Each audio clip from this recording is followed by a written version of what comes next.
that vulnerability it's the most soul-bearing, exposed state we can be in, but it's also the most transformative, most empowering. And we have to take those risks, knowing that even if the person hurts us when we're exposed, we'll be okay. We can overcome it. We can heal from it.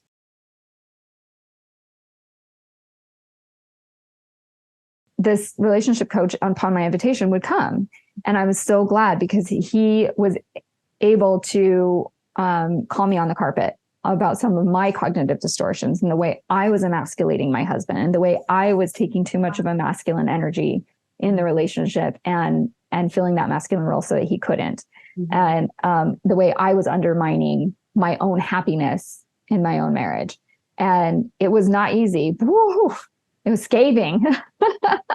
But, I want truth. I want to be in alignment with truth and wisdom. And so once I was able to just face that, my mind had been poisoned by a lot of very in vogue ideas, and just forgive it and release it, I was able to get grounded more in reality about the polarity of feminine and masculine energy and be able to create it more in my relationship. And it has made all the difference in my relationship. And then, of course, moving into my role now as a relationship coach. I'm curious what some of those things were, because I imagine there's a lot of women, myself included, that, and I've heard so many different theories on this, but that if we as women don't feel like we're being protected, that we will shift into our masculine energy. Yes.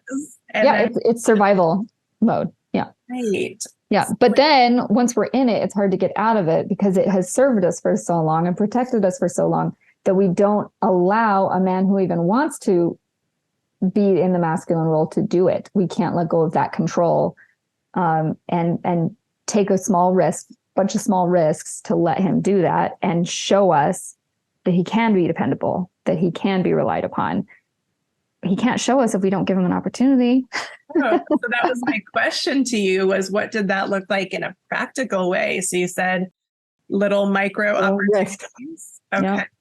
Feeling the fear and doing it anyway, right? Feeling the fear that he might let you down, feeling the fear that he might not follow through, and deciding ahead of time what you want to think if that happens and how you'll handle it if it does happen.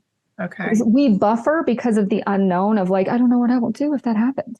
Right. If we decide ahead of time, this is how I want to think about it. If that happens, this is how I want to respond, then it's not so scary. Then we can take those little risks, and they're manageable risks. They're calculated risks. For anybody who's listening today, whether it's male or female, what nugget of inspiration and insight specific to connection that you could leave them with that could just elevate their experience of how they show up and give love, or how they receive love?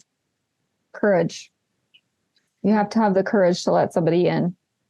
And it's ego buster to let somebody really in.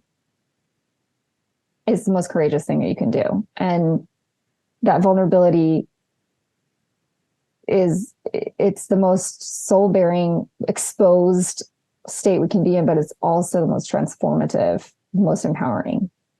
And we have to take those risks, knowing that even if the person hurts us when we're exposed, we'll be okay.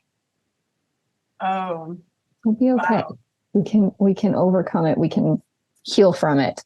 That taking that risk of showing our underbelly and trusting and having faith that the other person won't strike is the point of transformation. If we never, ever, ever let ourselves surrender and trust that the other person can show up differently than they have, then we're stuck in the past. We are just completely, what's the word? Not resigned, but we're stuck in all of the programmings of the past if we're determined to only see the past patterns. Mm-hmm. On the other hand of that, though, when you do take the risk and they do strike, believe them. Yes. Put action behind it. Yeah. Right.